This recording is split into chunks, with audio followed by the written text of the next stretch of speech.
Welcome back to the Butt Chug Podcast, everyone. This is episode 93. Excuse me. It's hot. It is hot. We're here, though. It's about to be July, my favorite month of the year. I couldn't imagine so why. many significant birthdays in July. America. My mom's birthday's in July. Yeah. My stepmom's birthday's in July. Wait a second. Your mom's birthday. The woman that got us Kinslager, it's her birthday. The woman that got us Kinslager, her birthday's July. It's End of teetering. July. It's teetering. Yeah.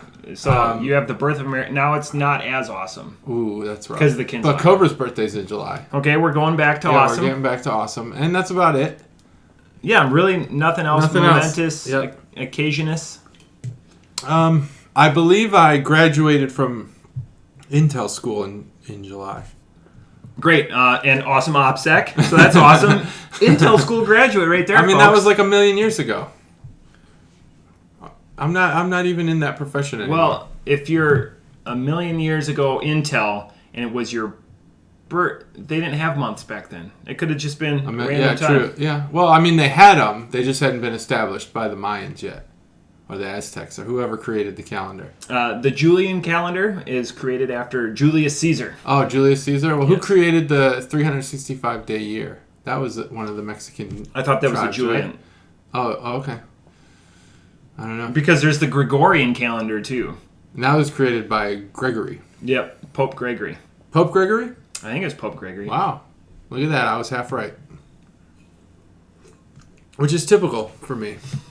So, We'll get you there. Yeah. Just stay tuned. let us know if you guys are the history people. I know Matt's a history buff. Yeah. And, professional. But if you know the answers, the Mayans did something. They did. Because 2012 was like this big Mayan thing.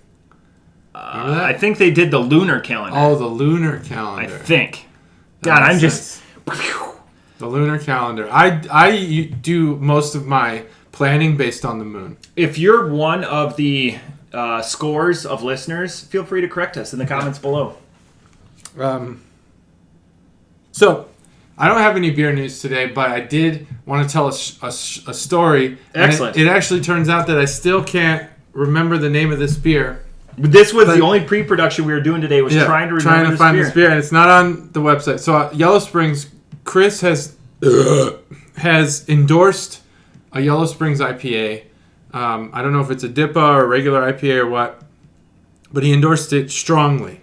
So it's better than Boat Show. He's screaming because when Cobra listens, he listens with one earbud in so he can keep his situational awareness. Yeah. It's from a prior life. And so right now he's screaming at the screen or whatever device that he's utilizing that it's this, you dummies, it's this. Yeah. Now I have a text out to him, so when he gets to his car, or where he gets to his phone, he'll shoot me a text. But the real comedy in this is that I went to this what are those places? Store. Elephant. Yeah, it's the store. 2 words. It's the gas station. Shell. I went to Shell. There's a Shell by my house that has consistently been improving their beer stock. Like, it's just gotten so good there. So they have 3 different varieties of Wild Ohio. Yes. Excellent. And this is the only place locally that I've been able to find you can buy one single beer out of a 4-pack. So I've been going there a lot more, and the guy who stocks the beer was there, and I was looking around, and he's like, "Hey, what are you looking for?" And I was like, "There's this Yellow Springs IPA that I heard is really good." He's like, "Oh, Boat Show." And I was like, "No, that's not it. I know Boat Show. I would remember that. It's easy." And I couldn't remember the name. And this guy must have listed off every Yellow Springs beer that they make except this one. Yeah. And then I remembered when I got home. I felt like a real dumb idiot. And now I've forgotten again. But it was just fun. So you've remembered and forgotten in a small, how long of a time period? We're talking 2 weeks. I think I went 2 weeks ago. When I got the beer that we're going to do today, I went and looked for this beer. Keyhole. Is it Keyhole? I swear I've seen Keyhole on a Rheingeist can. Maybe it's not Keyhole. Maybe it's something else.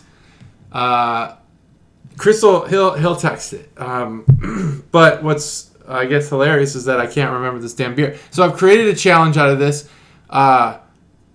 Go to the store and ask for a beer that you don't know the name of. You don't even have to have one in mind. Just pretend.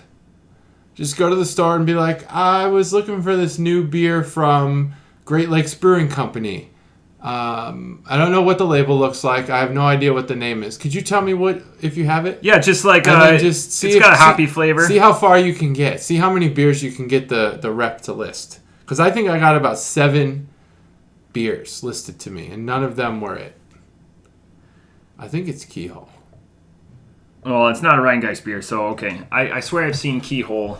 But both of them have like that template design where the name of the beer is at the bottom. Yeah, but it's on marquee. Yeah.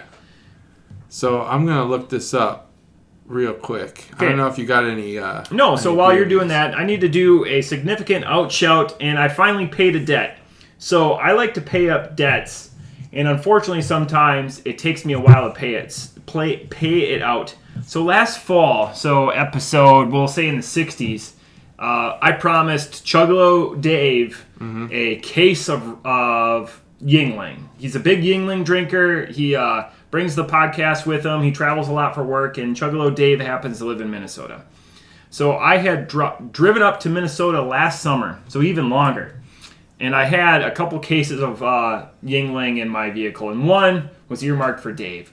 Well, Dave lives about an hour from the base, and he wasn't going to come out anyway, and I didn't feel confident in leaving a case of beer with somebody else or in a squadron where we used to work and make sure that it got to Dave. So I always told Dave the next time we would see each other, again, he lives in Minnesota, we're coming to you from Southwest Ohio, that I had a case of beer.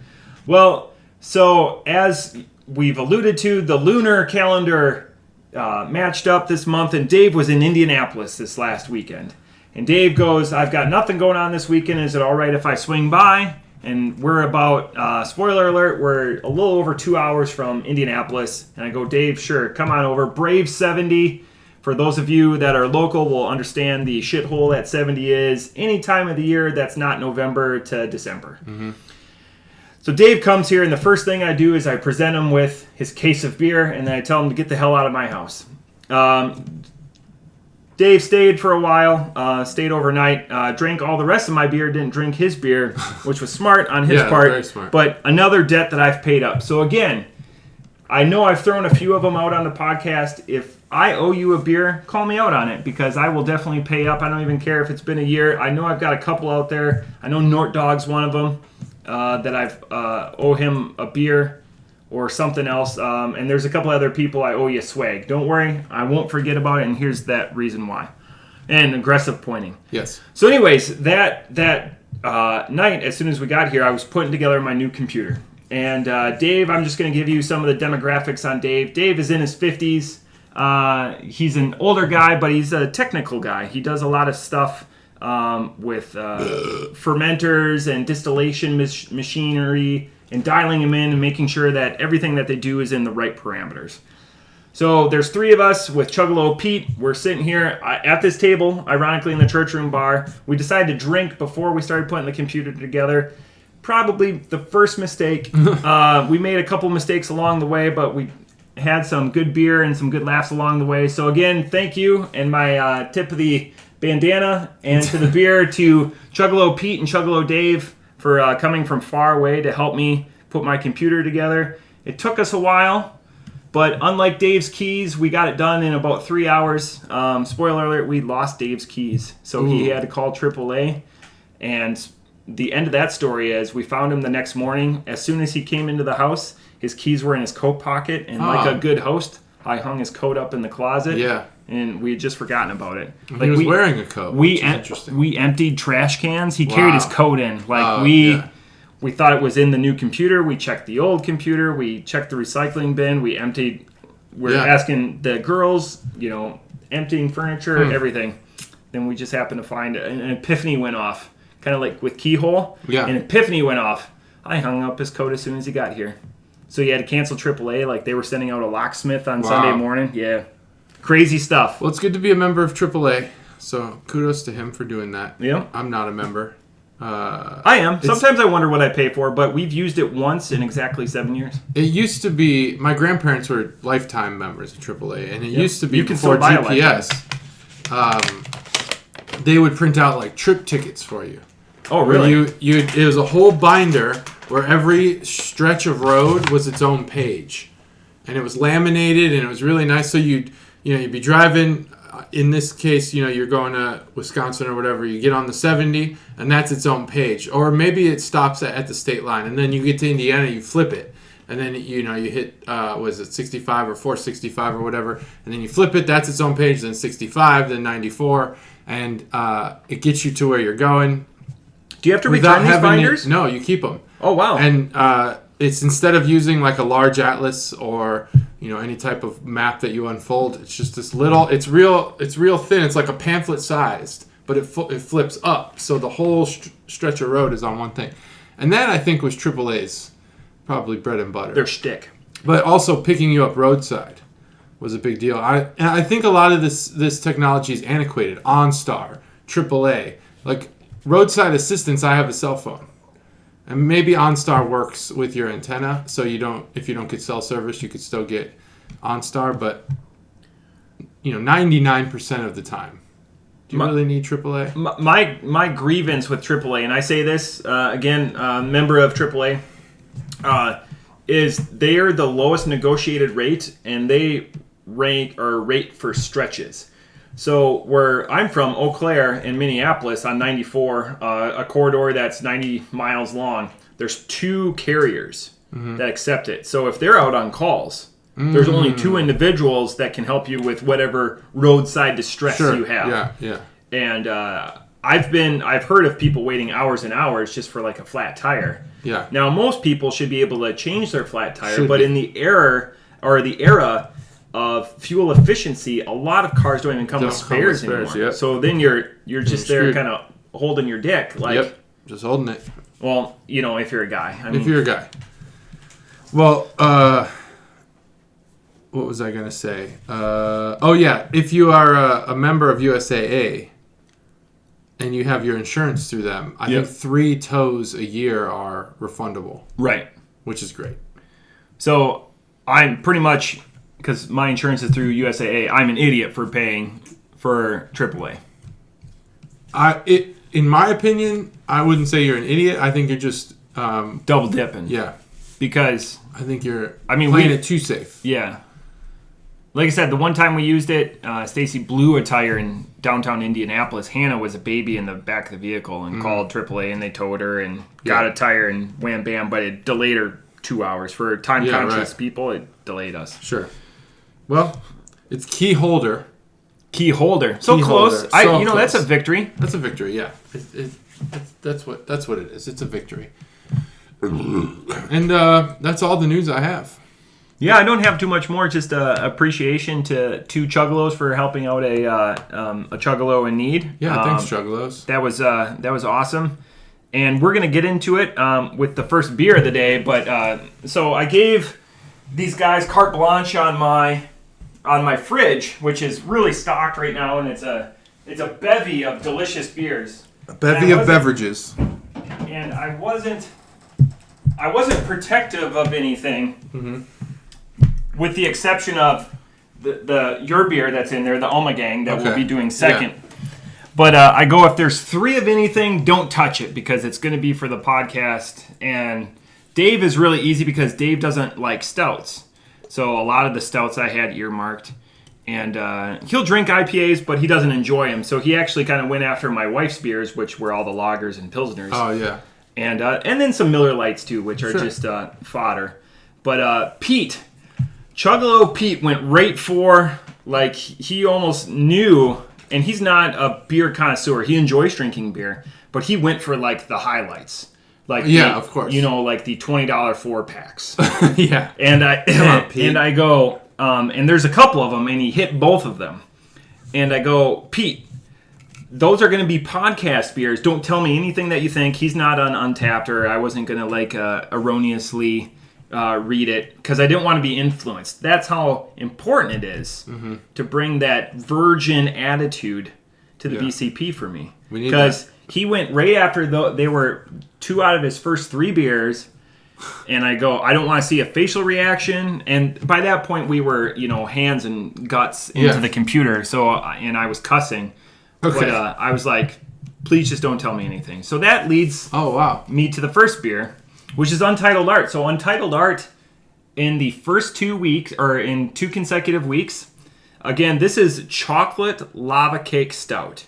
And this is one of the beers I messaged you about when after I got the bill for spending in Wisconsin. So I purchased this in Wisconsin, so very close to Wanakee, which this is built. But another reason why I wanted to do this beer and have this be my submission is we missed a big story with Untitled yesterday. Yeah. Okay. So, or last week, excuse me. Yeah. So you can go to their website at drinkuntitled.com, and the big takeaway is, do you know they do sparkling water? I didn't know that. And non-alcoholic sparkling water. Non-alcoholic, and I'm glad you brought up non-alcoholic. They do CBD sparkling water. Wow. So be careful. CBD, again, no THC. So for those of you like freaking out, that you may piss hot on a piss test or something, it's the pain relieving and mild relaxant, not the hallucinogenic property of marijuana, is CBD oils. So you can do CBD and take drug tests? I still wouldn't because I don't. I've never done it. No, I've had hemp beer. Oh yeah, I've had that 420 strain beer. Yep. So from Stillwater. Yep.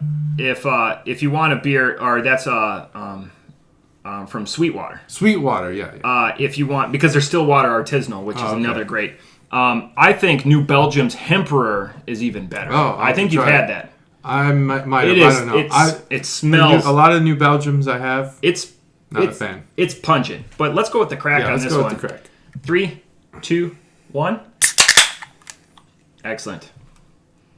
So I got this because I know JT has a massive sweet tooth. And again, the commentary and the individuals that are talking about us just being hopheads, it's kind of subsiding because we are pushing through other beers that aren't just IPAs or pale ales or anything like that. And we're focusing really heavily because there's so many good, I think it's the second renaissance of stouts out there, and there's such a bevy of them. Chris just confirmed, key holder. I do have a mighty sweet tooth. I'm a slave to Dairy Queen. I would work there for free if they paid me an ice cream. Well, I guess that wouldn't be for free then. The Dairy Queen, and this may parlay into our segment 3. The Dairy Queen that I grew up, it was just through the Parks Drive, so within 2 miles of my house. It was a non-affiliated, so it wasn't a non-franchise. That's what we have in our neighborhood. And it closed, unfortunately. Horrible. And it became it's called Roadside Grill in Eau Claire, Wisconsin. And unfortunately, it's a bastion of current events. Like, they actually frown upon you wearing a mask in the facility. Yeah, so you know those types of places. Right, yeah. So it's unfortunate because, Dairy Queen was always like the sweet treat. I'm not a big sweet person, but God, you can't go wrong with a Blizzard. No, you can't. Blizzards are amazing. So our Dairy Queen in our neighborhood is non-affiliated, and it's a walk-up Dairy Queen. It's a walk-up only. It's a walk-up. Yep. Well, they have a drive-through and a walk-up. No, there's no dine-in. And they don't serve burgers or any of the food. They just serve ice cream. And this, I just love Dairy Queen. I like ice cream. That's pretty much my dessert. My go-to dessert is ice cream. But I have like rankings, there's Graders, there's Ben & Jerry's, and there's Dairy Queen and all these. Dairy Queen, the Blizzard, I don't think it can be beat. What do you think of like Culver's? I like Culver's. I consider, and so people will argue the differences between soft serve, custard, ice cream. I don't. I just categorize it all. Culver's is great. And like very rich. Will you put like gelato in there too, or is gelato I wouldn't put gelato. Gelato is its own thing because it's more of like a fruit. Gelato, Italian ice, any creamy, fruity stuff. Fruit sorbet. Sorbet. That's not ice cream. Okay, so then the other one you didn't mention, that's more of a local one here, but it's lauded by the local Daytonians, Ritter's. Oh, Ritter's. Ritter's is fine. Yeah, Ritter's makes me feel like, okay, this is just your typical... So power rank me. Power rank you, Dairy Queen, Ben & Jerry's. That's 1 and 2. But Ben & Jerry's, do they have a restaurant or just grabbing a pint? Yeah. Like 2 blocks from my house, there's one. Just on Brown Street. Oh, right. Oh, okay. Yeah, I think I did by Zombie Dogs, but apparently Zombie Dogs closed. Much closer to my house than Zombie Dogs. Yeah. Zombie Dogs is more in like the UD part of Brown Street. This is more in the right next to Pine Club. Right next door is Ben & Jerry's. Gotcha. Right on. So, yeah, they have a hard store or a brick and mortar.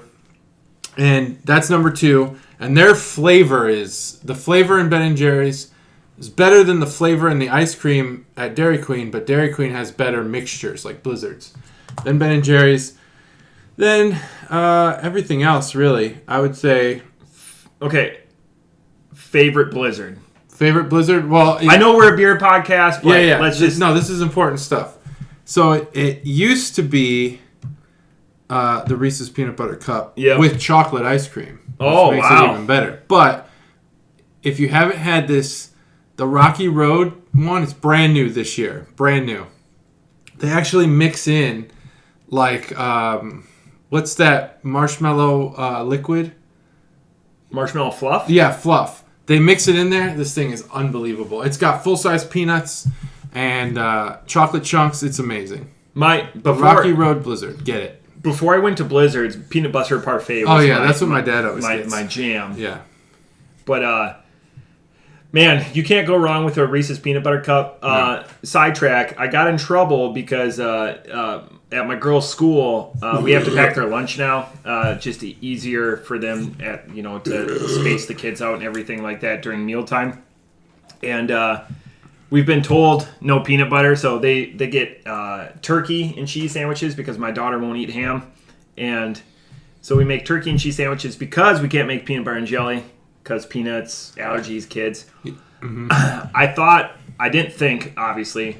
So I snuck in 2, in like a bento box, I snuck in 2 Reese's Peanut Butter Cups into Hannah's. Oh. And Stacy took them to school, didn't realize it, and sure enough, when we picked them up, there was a letter or a note that says her Reese's Peanut Butter Cups. And Hannah saw the teacher take them out of her lunch. I felt so bad. She got one when she got home, but she was worried about the 2 that are in the principal's office. Oh yeah, the principal ate them. Yeah, so no doubt about it. She goes, "Can we get them tomorrow?" And I go, "Well, hopefully she doesn't remember because I'm here to pick up my kids' 2 peanut butter cups." But in the pantheon of candy, I mean, Reese's Peanut Butter Cups are supreme. They are. They're the king. It's the lowest grade chocolate and the lowest grade peanut butter, but who cares? It doesn't matter. They go together so well. And they go together. They go great in things like Blizzards or whatever you want to mix them into. And so much so that now there's peanut butter chocolate beer. Yeah. There's peanut butter chocolate muscle protein. There's peanut butter chocolate everything. Because I think Reese's. Yep. It's Reese's, not Reese's. I have to correct myself there. And my other Blizzard is really close in family, so one would argue, there's not much of a vacillation or difference between the two as a Butterfinger. Oh, Blizzard. It's different. It's different. It's crunch versus not crunch. Yep. Butterfinger, great as well. Please try the Rocky Road. That's brand new. I couldn't believe it. I thought I was like a stupid child getting this thing because it's definitely like a kid's thing. Yeah. But nope. It's amazing. I haven't had a Blizzard in like 10 years, but a cement mixer from Ritter's, I probably average one a year or whatever. One a year? It's always a Butterfinger. Ritter's is good. It's always a Butterfinger one. But anyways, wow. All right. Back to this beer. Well, this is going to tie in perfectly. Excellent. Segway. Which doesn't exist anymore. Rest in peace, Segway. That's in the news. Yeah, Segway. They're not making Segways anymore. Or the stand-up one. Yeah, the stand-up one. So let me start with the Can Art Boner segment, brought to you by Stev. Stev, yeah. It's up for grabs. All you have to do is... That's the can art, and I'll explain this all in a second. Shout out to... the artwork is by Noel Miller. Okay. So the can art reminds me... the beer itself, Chocolate Lava Cake Stout, does not... The only way that it ties into the artwork, I feel, is that there's a lot of browns, like chocolatey brown coloration. There's a lot of browns. But the actual artwork, what it really reminds me of is I don't drink cream with my coffee, but that first, when you get a coffee and you put cream in it, that first kind of tip of the cream into the coffee and it just kind of pools out. That's what this imagery reminds me of, just like coffee and cream kind of getting mixed together, like the cover of Metallica Reload. Okay, I don't know that cover. Well, it's blood and semen, but blood and semen about just how it being blooms, like how it blooms. Yeah. Okay, blood and semen bloom. Well, this is more chocolate and kind of like a vanilla. Yeah, something color. edible actually. Yeah.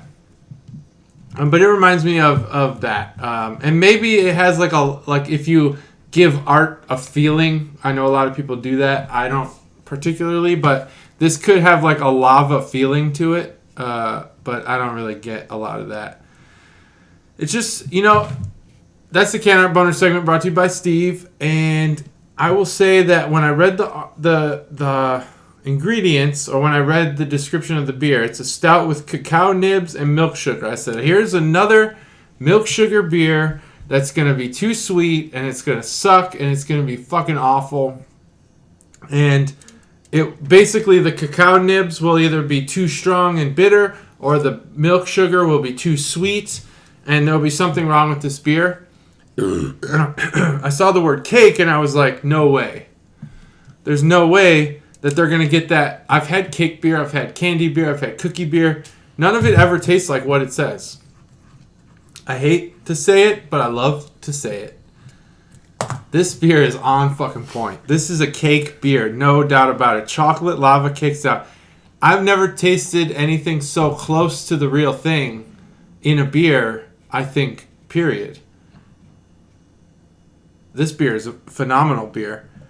It's a chocolate lava cake. So I will say that it has slightly more leaning towards, have you ever had like a birthday cake protein bar or birthday cake kind of like... I see what you're saying. You know okay, I see where you're going with that. It's got a little bit of like a fake line. Cake flavor, but still in the cake category. I said, all right, I'm going to be at a 4.75, but how could I get to a 5? Like, I can't find a flaw with this beer. I love it. I'm going to drink it. It's probably the best stout in my life that I've had. It's a 5.0 beer.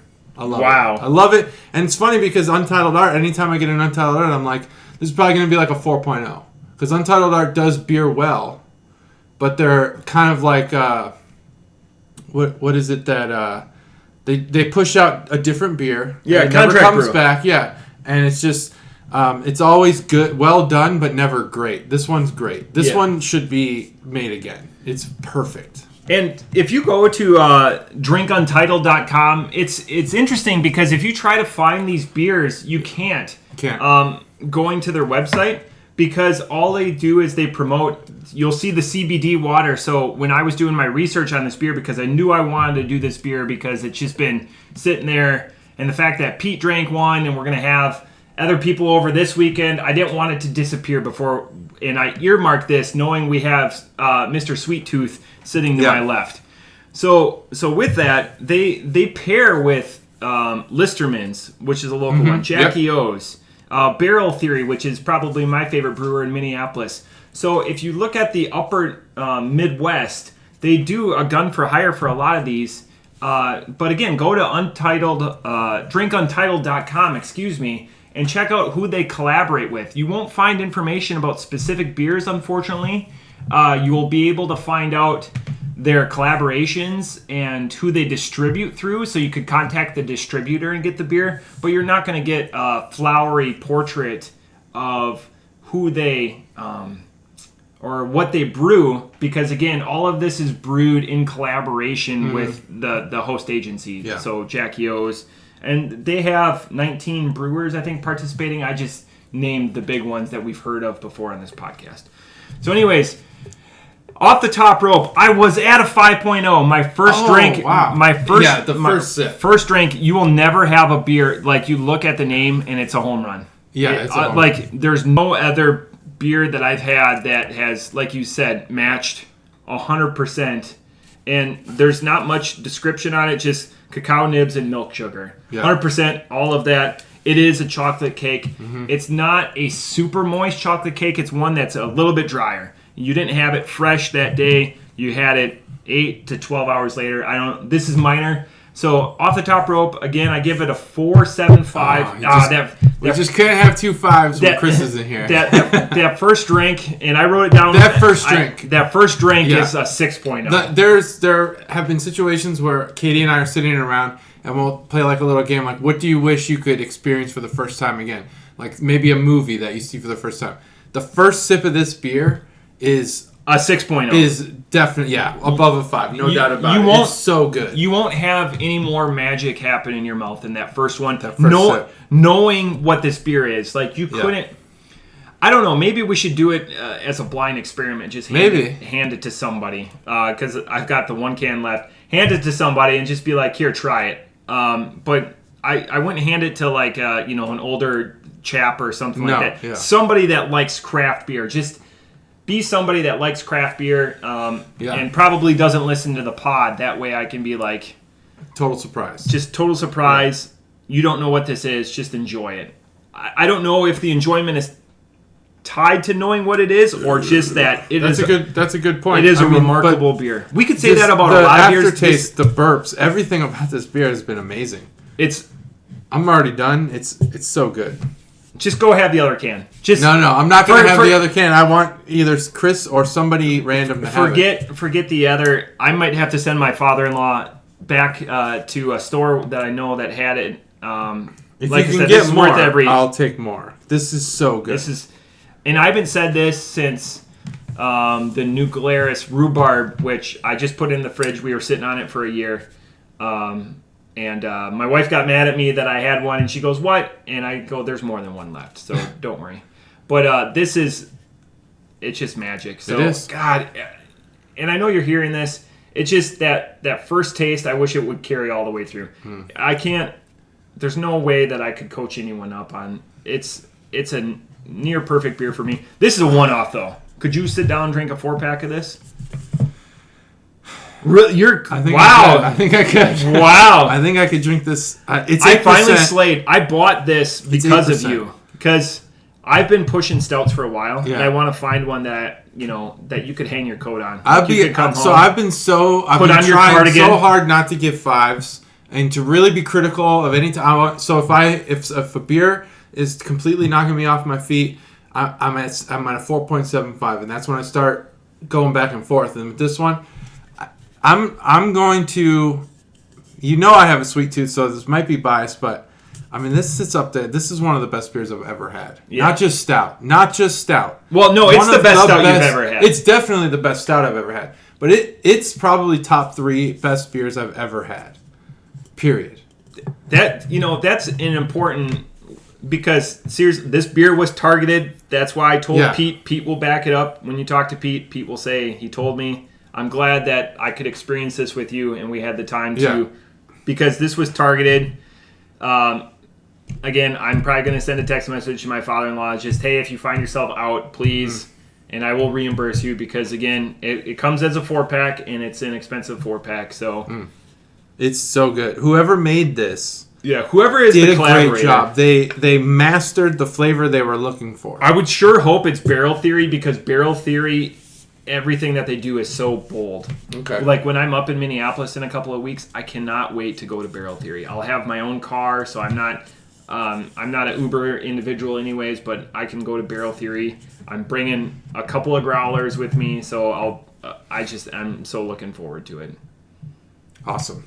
But I'm so glad that I could finally satiate JT's, because we needed to diversify. I mean, we're approaching episode 100. We can't just be known as the IPA and sour podcast, because over the weekend, JT, I know you saw this conversation. Did you see the big new guest that we may have on the podcast? Yes. So we've got another... A big get. This is a huge get. I hope they hear this, because we're stupid excited about it. Oh, yeah. And especially with how honest we have been, DBC, Dayton Beer Company, has reached out to us. And I know for a fact in the last 2 episodes we've lauded them. I know for a fact that Cobra last week even said, when you come to this space, it's huge. They have numerous taps. I think they're close to 40. I mean, 37, 40 It's a big space. It's easy to social distance in there. You're not just crammed in there. It's airy. They've got the roll up garage doors that are glass, so when they're down, it lets in all the natural light. But that's exciting. So that's going to be coming soon. They reached out to us, and are working with our schedule. So we're gonna that'll be coming soon, and we'll make sure that's definitely a Cobra Heavy episode. Very soon. All three of us. It'll be good. And it was, I don't know if it was the Paul Blart Kills play on words. It probably was. If they loved it. We did give a good score to that beer. It was a good beer, the Ballpark Pills. They loved it. I don't think it's even about giving good scores. I think even if we gave a bad score to a brewery, I think that the more honest brewers who don't just surround themselves with people who say this beer is great, they would say, okay, let's talk about this. Let me go on a podcast and talk about a beer you guys hated and why you hated it, and let me explain myself. Right. But in this case, that wasn't the case. We liked the beer, and we did comment on how DBC has been. It seems they're on a upwards and to the right. I think I did that. Yeah, I think you did. They were. It's a video podcast now. We can use our hands. Maybe it's possible, and we'll talk about this with the gentleman from DBC. Sometimes you find yourself in a lull, and you're like, okay, I'm just kind of going through the motions, and then you're like, I'm really going to give it my all. Maybe he went through these experiences and said, I'm going to really start amping this up. I'm going to try harder. Push the envelope. envelope. Maybe he did, and maybe we just validated that. I don't know. We'll talk to him about it. Or maybe he's just been trying the same amount the whole time, and it's just we're noticing more. Yeah, just again, super excited. So very excited. Can't wait. All right, so it's gonna be hard to move on, and now we're going to a beer we said that we were trying to not just be pigeonholed into. But I did want to add before we move on to this beer that I've been in my free time having more stouts, training myself to understand stouts and figure them out. Sweatbands. So like yesterday, pillowy hair chest. I had I finally had the Dragon's Milk, the white stout. New Holland. Very good stout. Very carbonated. New Holland makes delicious beers, and that would be a place we need to do a Michigan outing because Michigan's got a solid outing, and they've got great bars. Oh, yeah? I want to go, I think it's in Ann Arbor. It might be where they've got the stock bar where it goes...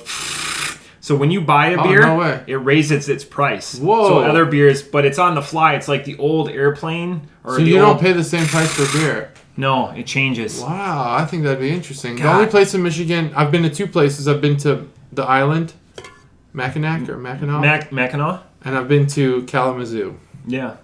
And, nailed them. It was, you've seen Michigan. That's it. I've never been to Detroit. I've never been to, wherever else you guys are going to mention. But anyway, I have been to New York. And in New York, Omegang has a brewery. That's what you call a winning transition there, That is a winning transition. Omegang is out of Cooperstown, New York, which Cooperstown is famously famous for the Baseball Hall of Fame. That was the goal of that trip. We just happened to also stumble upon Omegang. Let's crack this open. So as of tomorrow, it's been 17 months since you've been there. Does really? It feel you that long? That? Yeah, I just rate in my head. No, it feels like way longer. 3, 2, 1. Because it was February of 19, right? Oh, good point. Yeah, it was February of 19. Took the family. We went on a whole Northeast tour of the United States. We didn't go as far as like Massachusetts and Maine, but we went to New York. We went to Pennsylvania. So this is Neon Rainbows IPA. It is plural rainbows. Neon Rainbows. It is actually, I believe, the first canned beer I've ever had from Omegang. 6.7% alcohol. Ooh, interesting. 1 pint. And it's suggested to serve at at 40 degrees Fahrenheit. So we probably should have let this sit a little longer. I don't know, maybe. What do you think your fridge is at? 35? It's got, it is 35. Did you just see it? No. When you opened it? You have a thermometer? Oh, yeah. I honestly, all the times I've been here, never saw that. We do in closed circles, we call JT thermometer hands. And I would be remiss if I didn't say that the Untitled Art was an 8% stout. So it was a lighter. Oh, we didn't say that? Okay, that's on me. Yeah. So I apologize. That's why you're the host. 6.7% for this Omegang.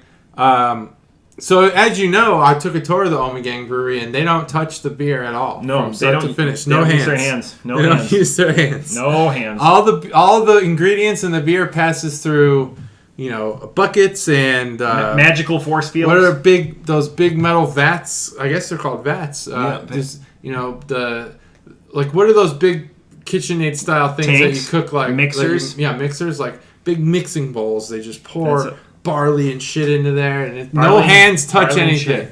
No hands touch anything. It's amazing. It was specifically something they mentioned on the tour. Like, hands never touch this. So, I mean, it sounds crazy coming from me, but it was they 17 said months it, ago. and I remembered it. Yeah, it stuck with you. It stuck with me. And the Omegang brewery, you drive in, and they have this big, I think it's brick, I don't know what you would call it, just like an overhang arch? that has like Omegang across it. Yeah, like an arch that you drive under to Facade. get in there. A nice little cobblestone driveway. I think I'm remembering this correctly, or I'm thinking of something else like the Baseball Hall of Fame. I don't know, but it's all blurs old together. there. It's all old there. My wife and I have been debating whether or not we would like to buy a second home in Cooperstown. Very nice town. So we're thinking. Well, I'll just go off in an aside here. We're thinking let's buy a second. I do it all the time. Let's buy a second home in either Gatlinburg or Cooperstown. And Gatlinburg has its benefits because people go there. We buy a cabin. People go there on vacation year round, and we could Airbnb it out. Same thing with Cooperstown, except it's mostly in the summer. And what I just found out recently was that they actually have every weekend from like May to September, there's a baseball tournament. Or youth baseball tournament. Oh, wow. So if you Airbnb your place out in Cooperstown, you'd probably be booked most spring through fall. So that's a consideration. I mean, we don't just want to buy a house and just let it sit there empty most of the year. Right. And it's not a hard drive. And we would go there, at least once a year for the Hall of Fame inductions. How long of a drive? I think it's about 10 if you go straight. Holy buckets. It's not that bad. As somebody that makes that drive. We would do it with the intent of staying there for like a week. Yeah. We wouldn't do like a weekend trip to Cooperstown. If it was Gatlinburg, we'd do a weekend trip. And that's why I don't get to go to my cabin because, the cabin is 13 hours. Yeah. Yeah, you need to be able to make that 13 hours worthwhile. Right. Which means you got to stay there 5, 6, 10 days, whatever. Right. Okay. So Omegang is in Cooperstown. We went there. We got the tour. We got the... there was a gentleman behind the bar who was explaining every beer. I don't remember any detail he described, but loved it. Very, very cool place to go. Very friendly people for New York. If you guys you have a perception about the state of New York like I do, it's like everyone's an asshole, but not here. Not in Cooperstown. Hey, get the fuck out of my way. Exactly. Hey, walk in here. Yeah. Sopranos and stuff, Paisano. Yeah.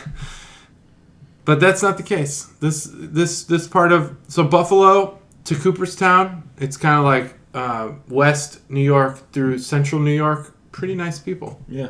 That's where except for the people who jump on tables. That's where my corporate headquarters Bill's is. Mafia. And everyone from Syracuse is super nice. Yeah, Syracuse, Outgoing, just want to help. Okay, so I'm going to stop talking because I've been talking for a while. You've got a good handle on this beer. Yeah. Go ahead and throw out a review. Man, so I don't know if this is consequent after coming after such a bombastic, rich, heavy firework type beer. This is just a beer, Mm-hmm. This is an IPA. I do love, and usually I leave my can sheathed, and when we get up for the can art boner, I'm sure JT will get up for it.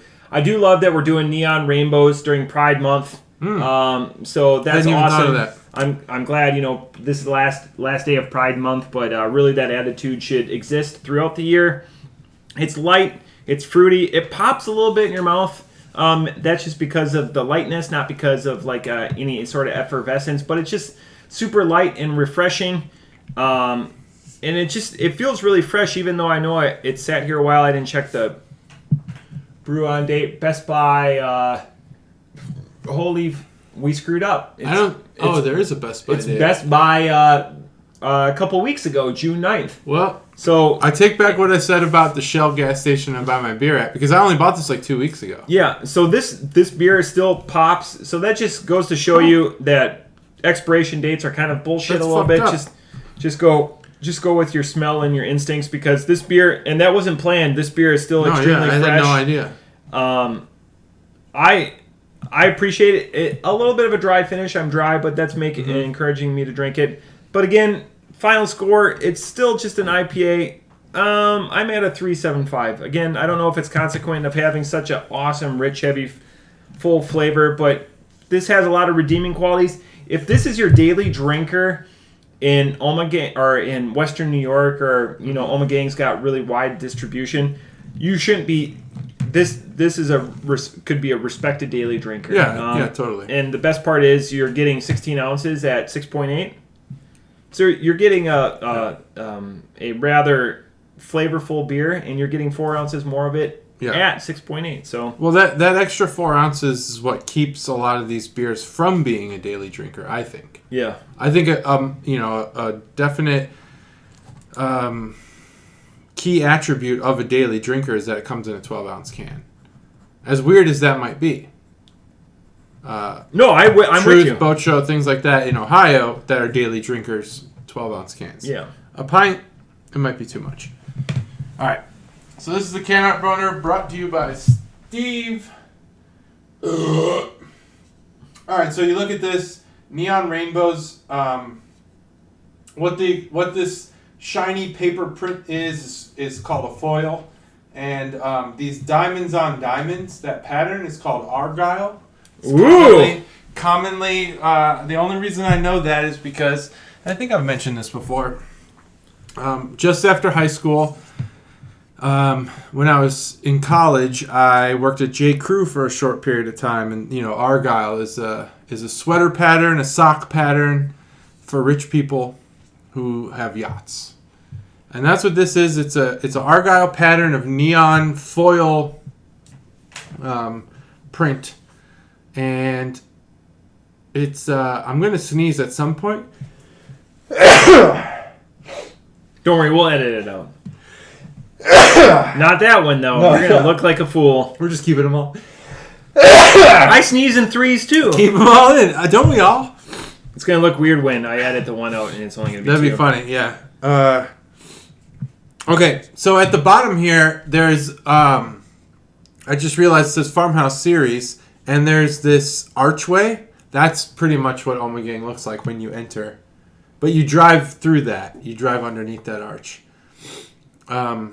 Man, those sneezes really took my focus away. I got to figure out where I was at. That's the Can Art Boner segment. It's a neon rainbow argyle pattern.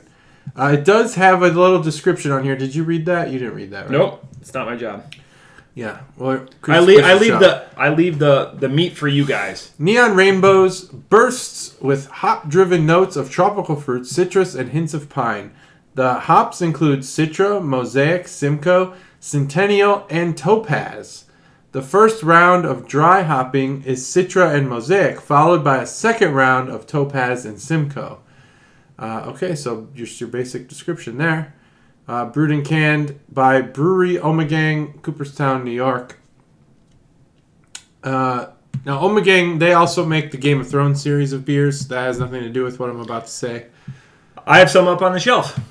Behind the bourbon. It's behind the bourbon. Okay, good. Well, now I'm going to go get them. No. I believe you. Okay. I've seen it.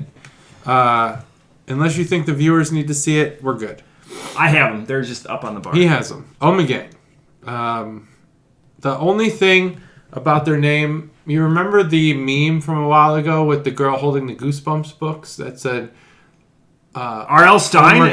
Ermagerd? Okay, so... Ermagerd. That's what Ommegang reminds me of. So my... He doesn't listen. One of my best friends, his name is Salty, and his wife, Carrie. They lived in Omaha. His name is Salty and his wife, Carrie? Yeah, well, his nickname, how I've always known him is, he stood up in my wedding, is Salty. His real name is John. Okay. So anyways, they had a Jeep Grand Cherokee. They lived in Omaha up until last year, and then they moved to Vegas, built a house. So anyways, their GPS would say Omaha. Not Omaha, like Dan Rather. Omaha. Let's cut to Omaha, but it said Omaha. Wow. So when you said Ermagod, it sounded like if you took the G's and the D out of it, Omaha. And I wish my wife was here because she would laugh, because anytime that something misspeaks, we always go, Fun fact, when I got out of the Navy, I tried really hard to get a job in Omaha. God, Omaha is awesome. I interviewed and I just couldn't get hired. If not Dayton, I would live in Omaha. Yeah. If not back home. Yeah. Right. Well, yeah. Back home is the answer for everyone. Not for you though. I tried, just didn't work out. Yeah, like Matt said, I was thinking exactly the same thing. Taste wise, it could be the chocolate lava cake that totally blew up our palates. God, it's so good. I suspect that's not the case. I'm marking that beer right now. Just a typical IPA, but it's a good one. It could be a daily drinker. I think you could throw this in a 12-ounce can, sell it in 12 packs. Everyone would drink it. It'd be fine. It does have... I've heard Matt say pine 100 times on this podcast. We've done 93 episodes, and I've heard Matt say pine so many times. This is the first time I actually taste pine in a beer. And I don't mind it. It's actually not too bad. This is a piney beer. Yeah, pine clear, so it's more of a WIPA. It's definitely not a New England. It just clears the palate. Yeah, because you're not going to get a pine in a New England IPA, which is kind of funny. But I mean, I guess I would say that there's more coniferous forests in the Northwest than there is, and deciduous would be the Northeast. But that's neither here nor there. Neither here nor there. I've been giving a lot more thought to this sommelier thing because I want to know if I can taste the difference between... Is it just the general flavors, like this is piney, or is it the actual... Can I differentiate the hops? In this case, I mean, we're talking about so many hops. Citra, Mosaic, Simcoe, Centennial, and Topaz. That's 5 hops. That's too many fucking hops. Like, maybe it's not. Maybe it's the perfect amount of hops because it made this beer taste so smooth and almost light. So you won't find Citra and Simcoe in a New England. Those are hallmarks of a WIPA, so a West Coast. So do you consider the state of New York to be in the New England region? No. That's a question that's been asked of me before. No. The dividing line is right there, though, like it's the right there. River Valley. Yeah. But which is I know understands. But like to be, I bet you could excel at being a Cicerone, or at least the entry stuff, just with the research I've done before all of this hit, because you could tell the difference. I think all of us could between a New England and a WIPA. I think so. And that might be our next blind taste test. I know that's That'd be one a of good our most highly rated segments. Yeah, we haven't done blind tests in a while. So that should be one that, and maybe it's just a different IPA. Maybe for episode 100, we should do 100 blind taste tests. 100 of just any beer, just this is pure diesel or steel reserve or whatever. Nothing above 6%. Oh, that's going to be tough. But I was thinking right around the same thing as Matt, and I landed on the same score, 3.75. It's a good beer. There's nothing wrong with it. But again, we do this every time we do an IPA. It's just not memorable. I'm not going to remember this beer. When someone says, have you ever had Neon Rainbow? I'll probably say yes because we talked about it for so long. But if I just had this at home for the 20 or 30 minutes it takes to drink it or hour, you're not calling me up and saying, whatever. Oh my God. Like, I think I had it. I don't remember if I had it or not. It's not memorable. 3.75. Neon Rainbows. Jeez. Are you almost done with it? Yeah, almost. Man, you're starting to drink faster. Yeah. You used to be the slowest I want to get done before segment 3 so that I can just kind of, ease out? Just ease out of it. Yeah, ease out. Now, if this was my house, I would just keep drinking. That's incredible. Like when Chris comes to my house when you're gone, yeah, I just keep drinking. You just keep that momentum going? Yeah, I keep it going. Oh. And then I just get nice and tipsy. So when Chris leaves, I can just start, partying. I know myself. I know the weird thing. We were talking. A lot of the themes that carried out through last week's episode was like our time management and our temporal I can always tell after a podcast because I'm done drinking at the end of the podcast. Yeah. I can always tell on Wednesday morning, surprise, we record this on Tuesdays, I'm a little more lethargic. Uh-huh. So I wake up bright-eyed and bushy-tailed every other day of the week. You're a morning person. Yeah. Wednesdays, it's just a little tougher. A little bit tougher. Sorry, Stacy. Whoa, that one wasn't as effervescent. It's a heavier one. Yeah. But I'm just, sorry, Stacy, I'm just a little more lethargic, and I attribute that to, even though we drink these, I mean, we kick off the podcast, here it is. It's 3 o'clock, and we're done. It's only 3 o'clock? Yeah, sir. Holy shit. We got a good start. We got a good jump we on started today's real quick. This might be uploaded before you even skedaddle, but no, this just a little bit. I feel it just because I eat so clean and stuff during the week. Yeah, you do. Yeah, the same thing for you. I've been scaling back the clean eating because I've been working out a lot more. Yeah, you need that fuel. I want to. You want to get back to that nickname that we used to call you? Every time I work out super hard, I don't eat well. Every time I eat really well, I don't work out. And I want to do both at the same time. But honestly, when I'm weightlifting, like, I'm so fucking hungry all the time. So I got to get off have some meat. The low carb thing when I'm working out. Have some meat. I will.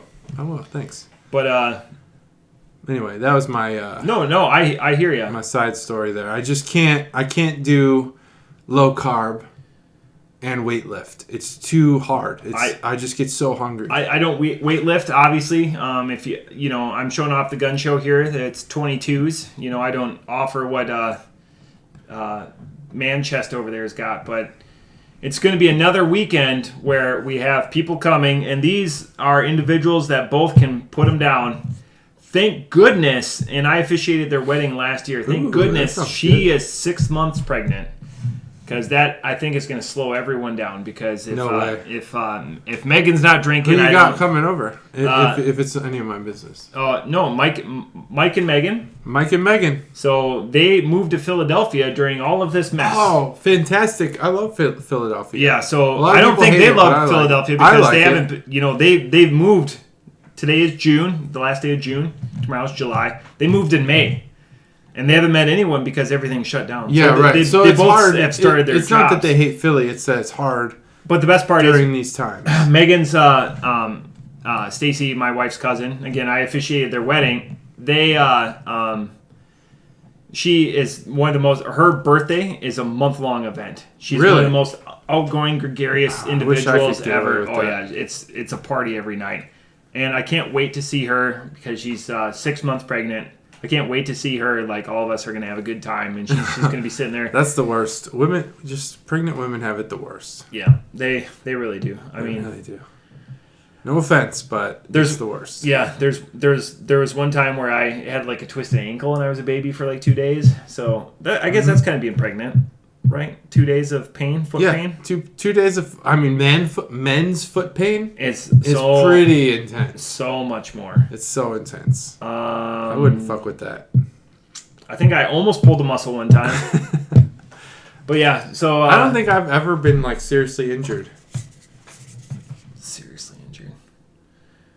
Do you actually use I try to use the UPC labels. This is where we post to the Untapped. While we're doing this at the same time, because if we don't do it during this, we will casually, like, I know JT and I have both posted beers at like Friday, and it was like that we had on Tuesday. Or I'll be editing the podcast at like 11:30 at night, and we all know from last week's episode that you guys go to bed at like 8:30 p.m. Yep. So I'll be like, I'll check in and I'll tag you guys, and then I'll hear like 2 days later that you guys were really pissed off that I checked into these beers and tagged you because you heard the alert go off. You don't. I'm like a normal human, so I throw my phone down. Normal humans don't. I use my phone as an alarm clock. No, I'm very regimented. I still use an alarm clock, but I set it, but it doesn't go off. I applaud you for that because I don't. Because I just naturally wake up. Because I always need to know the time. Anytime, anywhere, I need to have that hyper awareness. Yeah, you have a phone that you can tap. No, tap for the. That's an extra action. I just want to see it, and it can't be a green light and it can't be a blue light. It's got to be a red because it's less bright. Because red and green aren't. But So yeah, I put my phone on the nightstand and I just go, oh, it's 3:04. Jeez. Episode 93. Wow, just magic. What? Just magic. Just magic. That's right. Episode 93. JT. We've got baseball coming. So I wanted to ask you, and I'm sure you're getting to it. Yep. Probably not, but thank you. This is the assist. This is John Stockton over there. I'm Carl Malone. John Stockton was a shooter. He was a 3-point shooter. No? Well, maybe I'm thinking Steve Kerr. I'm thinking John Paxson. Yeah. Another John. So terrible many Johns first name. that were good at basketball. This John, not good at basketball. So we've bet on the season. We have an over/under at 55 games. My question to you is: there's a clause in the MLB proposal that says if the health of the players prohibits competitive, the competitive nature of the game, they can cancel the season at any time. Correct. Do we want to wait to declare a victor at the end of the season, or until the end of the season, or right at the first game of the season? Had we agreed on anything? It's got to be 55 games played. So at the end of the season, we'll have a winner. Yeah. Okay, so in 55 games for each team, not 50, because you're going to have 55 games played in like... It's at 60 games per team. Yeah, okay. So I'll be honest, I appreciate your honesty. I totally forgot about this bet. Yeah, I've been keeping track of it, because it's the only active bet I have going on right now. Because I don't have my little bet book, so... So the bet is that one of us, whoever the loser is, will buy a single beer for... Did we test the sound before this podcast? Yeah, I tested it before you got here. So this light that says mute... Yeah, it's supposed to be lit if it's... lit if it's on. Yep. I tested it. That made me real nervous just a second ago. I tested it before you got here, and I walked through and... All right. So 55 games is the over/under. I took the under, and we're at 60 right now with the proposal. But if enough players quit, they'll cancel the season. Right, and you already have players backing out, like Ian Desmond. Yeah, Ian Desmond. Did you read his thing today? Yes. And so Cobra sent me that today. Oh, he sent it. Oh, because you and Cobra work. We work on Tuesdays together. Yeah, work on Tuesdays together. So, and Cobra follows baseball. He can spell baseball. It's important to note that he's doing it for the right reasons. Mm-hmm. In the NBA, you have individuals that are testing positive. Mm-hmm. You have guys like Trevor Ariza that's in a free agency year that's just stepping out because he is in a custody dispute. And he's doing the right thing. You know, you're a dad first, and you're going to be a dad longer. Always a parent first. You're a dad longer than your playing career. Yeah. Even longer than the longest playing career I can think of is Gordie Howe. If we go to the NHL, he played in 5 different decades. Played for 40 years, right? 5 different decades. Vince Carter just retired. Oh, yeah. 4 different decades he played in. So, again, asterisk, he played in, 99, and he, played in 2000. Or 2020 for a cup of coffee. But still, 4 decades, I don't care how you mash it, that's a long time. And to be a player of value, to be a player that's sought after. Yeah. I lived through Vinsanity, especially at the height of my NBA fandom. Now I follow it because I just have that inertia. So more power to him. I lived through Linsanity. Linsanity. Remember him? Oh, yeah. What's his name? First name? Jeremy. I mean, but you lived through it. I was. He slept on his brother-in-law's couch for the first because he signed a 3 10-day contracts in a row and didn't want to pay for a hotel room, so slept on his brother-in-law's couch. I know it's. I should know NBA, more about New York Knicks. But I was deployed at the time, so it was like all that was anyone was talking about. This guy, he captivated a nation. Right. And that was for just a couple weeks. And that's when the New York Knicks were definitely down because he had a playing career afterwards. He got traded. He went to the Rockets or something. Right? Yeah, he definitely went to the Rockets. But amazing to have a Chinese player go to the Rockets too, with Daryl Morey and everything like that. And their ownership and playtime doesn't align or whatever. But if you followed the NBA season, the social dynamics, because the NBA is more so the MLB and more so than the NFL, is becoming the global sport. Yeah. I know. Yeah. And a lot of that inertia is because of the king, Mr. LeBron James. But God, we could do just a sport podcast, and we could just super influenced by beer. But it'll be interesting to see the MLB. I know you are the most excited person I know because baseball is your sport. I mean, baseball is my sport. Baseball is. It got really dark outside. Yeah, it got super dark. It's really raining outside. Yeah, pool is filling up. The baseball is not only my sport to watch professionally, but like my kid had his first tournament this weekend, and I was like, I was so excited to watch baseball, and it was youth baseball. It was 9 and 10-year-olds. Yeah. So it's like terrible baseball. I was so excited. I was looking forward to it all week. That's 2. Got one more. Coming 3. One more coming. But we'll edit the first one out. Yeah. Yeah, I love baseball. So, but I'm even more. I think I'm even more excited about this season. I am, because we need the break from. We need something, and I think that the players know it's a sprint to the playoffs, and they're going to treat it like a sprint to the playoffs. This may change things for the permanent baseball season. God, now we're getting into the nugs of it. So have you seen the Vegas lines on 60 games? If it's 60 games, I've seen it. Will a team win 40 games? Oh, will it? I have not seen that. So there's 3 teams, depending on the odds that you look at. Yeah. When it was announced, both parties had agreed, the MLB and the MLBPA had agreed 60 games. Mm-hmm. So then the line started coming out because the organized gambling sites are trying to get any action that they can, but when gamblers are searching for, like, how many cotton balls can Stevie stick in his mouth. Yeah. But they need, like baseball, they need lines, they need consistent things that they know about, and they have a brain trust. don't forget that DraftKings is now publicly traded. Right. So they have a lot of people to report to. So 3 teams were at first slated to win 40 games. Of 60. That's it. To think about it. If you think about it in the context of a regular baseball season, but if you think about it in the context of a 60-game season, I mean, that's like winning 120 games. Yeah. So... And that's the exact way that people need to look at it, is because then you look at it against, well, what's the best record that a team has had in the first 60 games? So automatically you take 60, okay. Yeah, automatically you take like the Oakland Athletics, because the Oakland Athletics are a notorious second half team. Yeah. If it was the second half of the season, you would say, oh, yeah, well, if they had already played the first. But you would say, oh my God, the Oakland Athletics, they'd go like 32 and, or 42 and 18 or whatever like that. They would just get it half.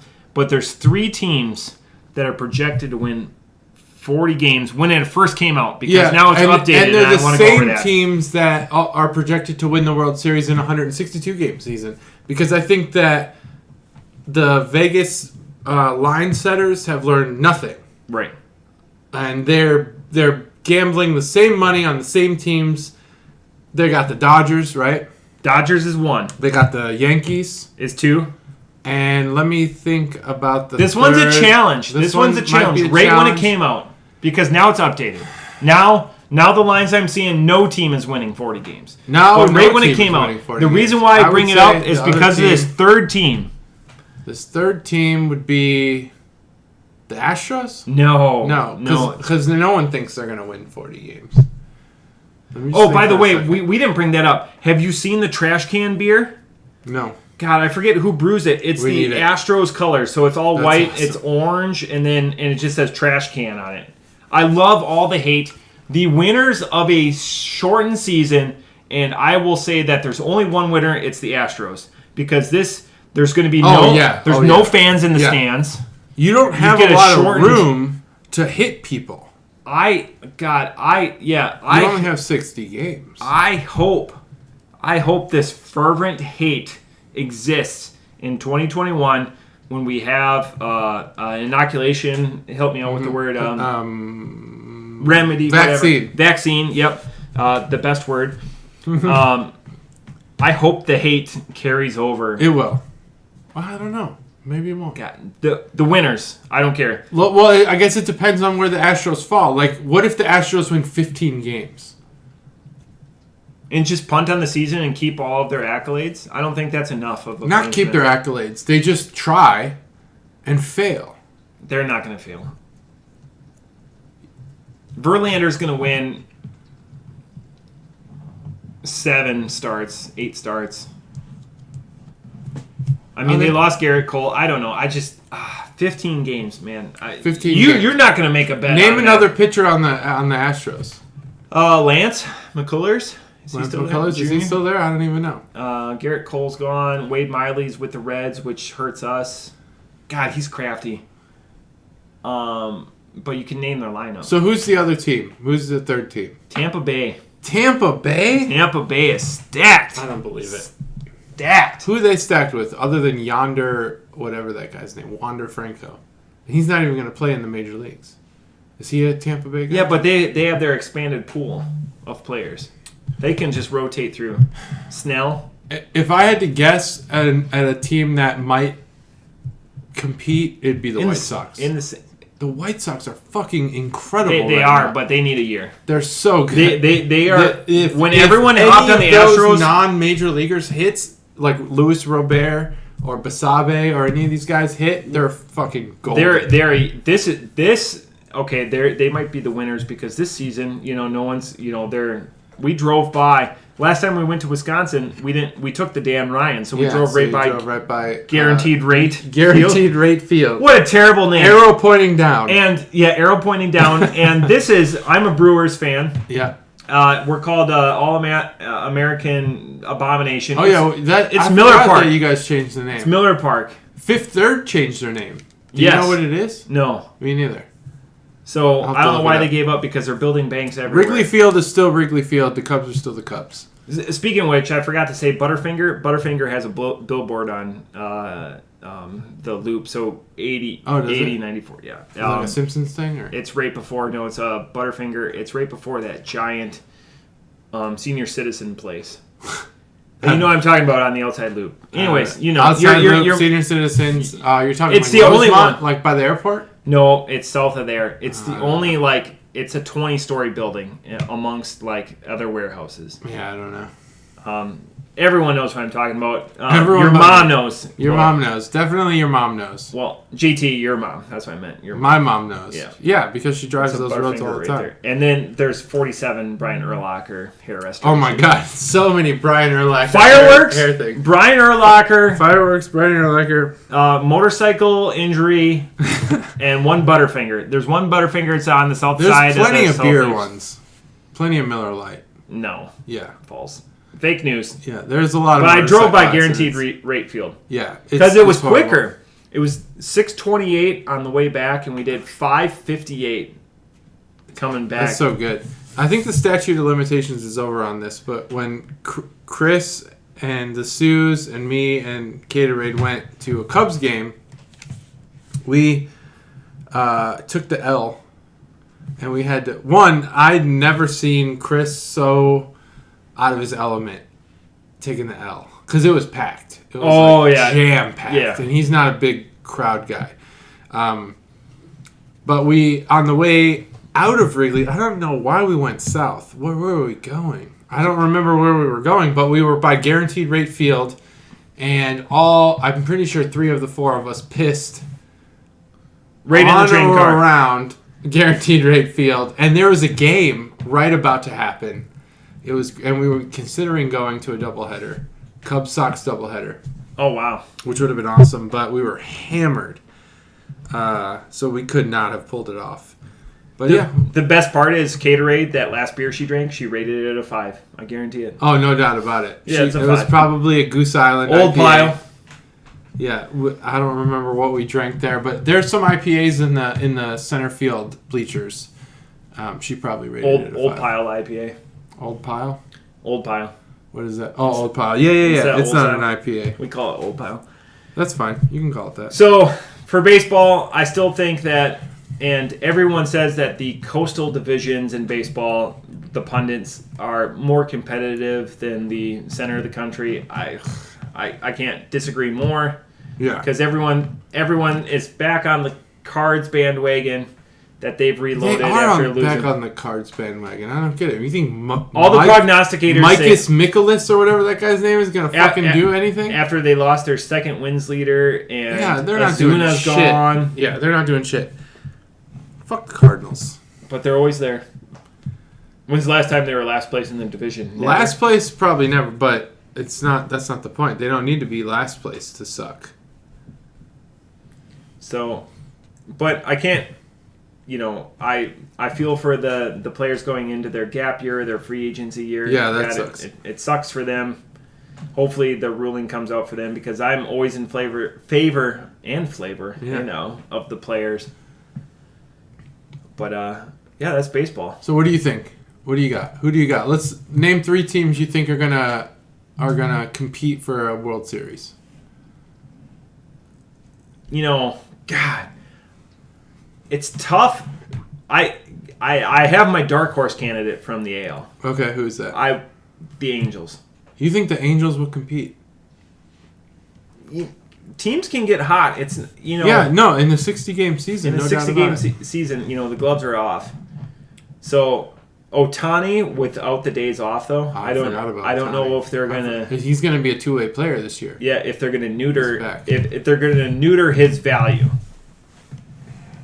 My keepers are in. Your keepers are in for our fantasy league, so it'll be interesting. I forgot that Mookie Betts was on the Dodgers too.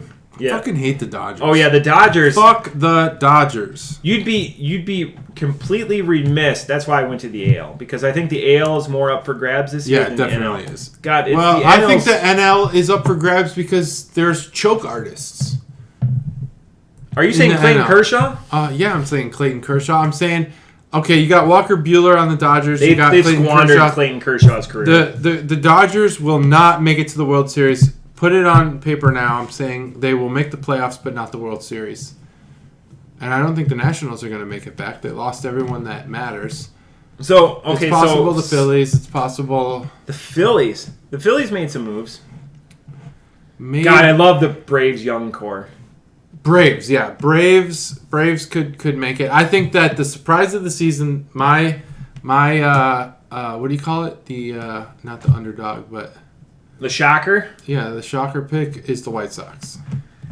I think the White Sox are going to call up people like Luis Basabe and Robert or whatever their first names are, and they're gonna. Dylan Cease now has half a season under his belt. They got Ronaldo. What's that guy's name? Ronaldo. Yep. Lopez. The soccer player. Yeah, they got Yasmani Grandal. Yeah, they got Grandal now. Yeah. I think the White Sox are probably going to make the playoffs, if not the American League World Series representative. And I don't like that. That's not me because I'm a Cubs fan. But I think they're really good. They are, and they're they took the Astros or who the Astros were without banging trash cans 3 years behind them. Mm-hmm. Tim Anderson was people forget the batting champion from last year. They sucked. And they got to stock their farm system, and they did a lot of good things. Traded a lot of people away, and they won they won the series in 2005. Yeah, and people forget that, including ESPN. I don't think this year they're the best team in that division. You don't need to be the best team because you only have to play 60 games. Who's going to beat them in the Central Division? The Twins. They added Josh Donaldson and lost no one. They won 102 games last year. Yeah, I think they overperformed last year. Josh Donaldson is not going to add more wins to your team. They set a home run record, and you add a guy that hit just don't think it's gonna happen. Of them. I don't think it's going to. Just going to drop off. I think they are. I think they're going to drop off. Park. I think maybe Jose Barrios has 8 wins. And the summer is meant for home runs. That's just. I just don't think that they're gonna continue that on. Who's even on that team? Josh Donaldson. Fuck Josh Donaldson. Did he add to the Braves lineup when he was on it? Yes. What did he do? 37 home runs. 37 home runs? Yeah. That's a lot of home runs. It's a lot of home runs. Let's say he hits within 90% of that, 80% of that. All right. So he hits in a lineup that hit over 300 home runs. All right. It's a lot of dingers. Fair enough. Josh Donaldson, he added something. A lot of dingers. I mean, the Braves are already fine. All right, they got Friars, right? Max Fires. Max Fires. Yeah, I love They him. got Folty. Acuna. Yeah, Ozzy Albies. Ozzy Albies. That's a pretty good team. God. I'm Who's on the their catcher? Acuna. Acuna will be on... it was McCann, but Yeah, now it was I McCann. forget who it is. Yeah. We forgot to say the new Chipper Jones of that is Freddie Freeman. Freddie Freeman. I totally forgot about Freddie Freeman. Exactly. We forgot the Braves. I'm in Albies and obviously Acuna Jr. Yeah, Acuna. I had an Acuna Jr. autograph. Yeah. Stupid. I shouldn't have sold it. I sold it so I could buy my kids a PlayStation 4. I should have kept it. It's worth like double now. Oh, yeah. That stuff only goes up. No, it doesn't. It almost always only goes down. Only goes up. God, prospects are so hard, though. It was a prospect card at the time. Anyway. Yeah, the Braves probably will give a run. I mean, of course, we want to say our teams are going to be in it, but I just don't know. I just don't see it. I mean, the Cubs don't have such any young guys. We have such an overturn in Milwaukee. Yeah, in Milwaukee, they've changed a lot. And the Cubs have one of those changes, Jim Jeffries. Yeah, Jeffries. Get it right. He's got the look. I'll be honest. I like him. When he came in, I was like, we're going to lose. You don't like him because you don't like names that have the same first letter. Is that so? I've analyzed that about you. You've analyzed it? Mm-hmm. All right, show me the data. I don't mind it. Name someone else you like that has the same first letter. Same first letter and last letter. Truth. I like Alex. You know Alex Anthony? Famous data scientist? No, don't know.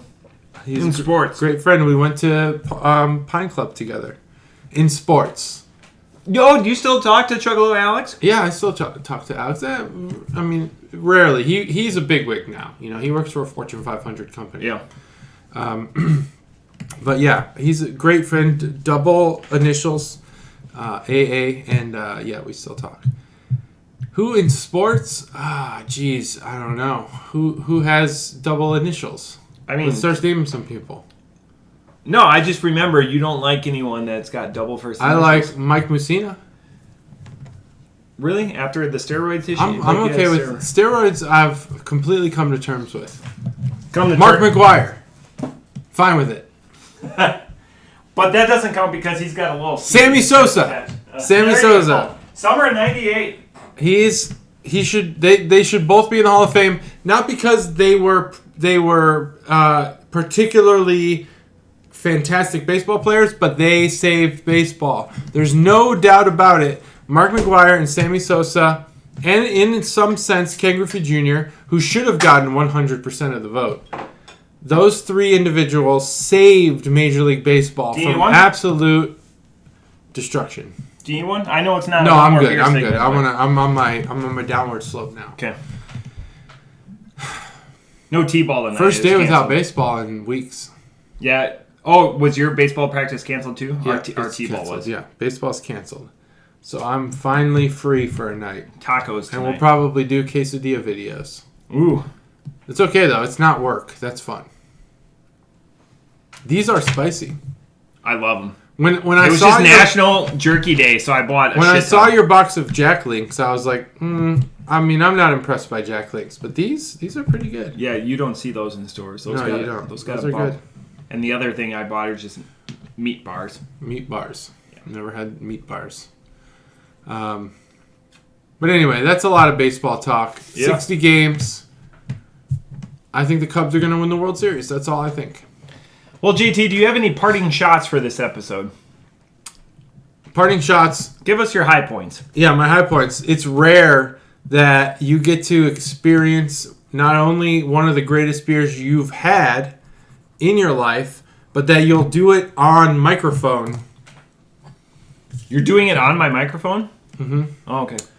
This Untitled Art Chocolate Lava Cake Stout is hands down one of the top 3 beers, maybe top 2, that I've ever had, and it's a toss-up between this and that Batch 22. Oh, it's the peach tea. No, that's the one I'm talking about is the orange creamsicle. Okay.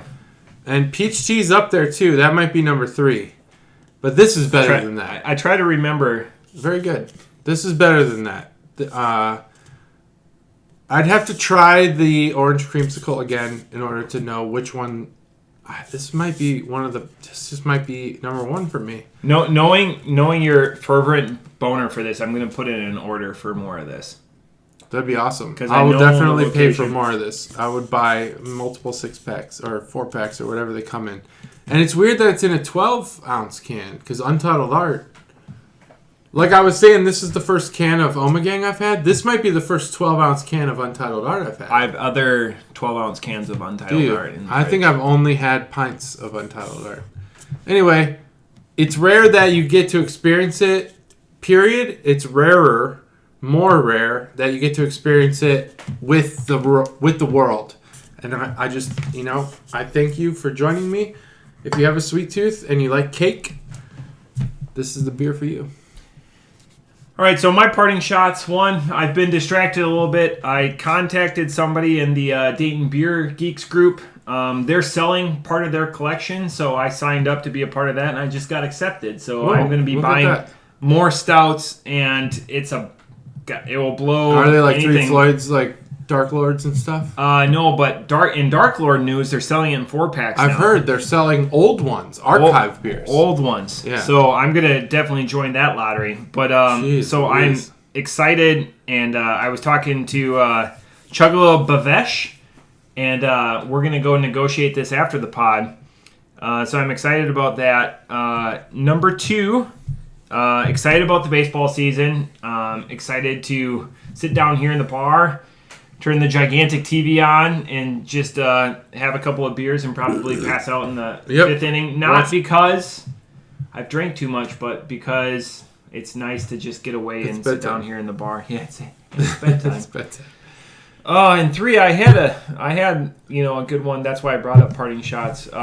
My 3rd parting shot is just again, finding a beer. I get great satisfaction on pairing unique beers outside of what people perceive to be their sweet spot. So on this one, I went after a sweet tooth, and my challenge was so far for stouts, and I've flung a lot of stouts. Mm-hmm. Still, my average score on this guy's stouts is about a 2.6. Really? Even after a 5.0? I'm just throwing out a random number. Okay. But say it confidently. Say it confidently, people believe you. So what are you drinking now? Carbon 4, another Wisconsin beer, Fantasy Factory. This is a daily drinker. If I lived in Wisconsin, I'd pick up at least a 6-pack every time I go back to Wisconsin of Carbon 4's Fantasy Factory. It's just a delicious and robust IPA. WIPA. But that's all I have. Fantasy Factory was a show on MTV with Bam Margera? Yes. Perfect. All right, that's it. That's episode 93. You've witnessed almost two perfect scores, but Matt will not give a 5.0 unless Chris is here and I'm not. That makes... that's tough. That first drink was a 6.0. It was great. It's tough. It was great. It gets penalized because it's hard. I don't know that I've ever been here for... We have. For when both of us gave 5.0s? Yeah. You and me? Just you and me on a Cobra Light? Yeah. No. Yeah, that's what I'm talking about. Well, this is the number one beer. When everyone is in consensus that there's a 5.0, and I wasn't here. And I respect the game enough. I always take notes. He always takes notes. I write it ahead of time. I write my commentary ahead of time because I respect the game that much. I'm not going to be influenced by these guys. Yeah. And I try to come up with my score in my head before anyone else comes up with the score. He's influenced by us, though. I do. I definitely just steal their scores and say them. Right. He just because I don't know how to taste beer. I don't know how to taste Jumbles. Beer. He pours it into his ear. I actually refill all these beers with water before we start recording. You son of a bitch. I dump them, fill them with water. This is the end of the BCP. That's it. Episode 93. We almost made it to 100. We were right there. We were right there. So close. All right. That's it. Thanks for joining us. Join us next time when, hey, we might be at DBC. We might be here. We might be anywhere. Under a car, under a bar, under a... Fox and Socks. Fox and Socks and green eggs and ham. Episode 93 in the can. Bye.